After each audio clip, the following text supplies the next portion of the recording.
ముడి పడుతుంటే ముచ్చట నాలుగు దిక్కుల కంట చూడ ముచ్చటైన వేడుకంట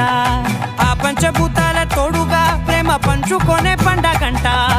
ఆరరుగల నిండుగా ఇది నూరెళ్ళ పచ్చని పంట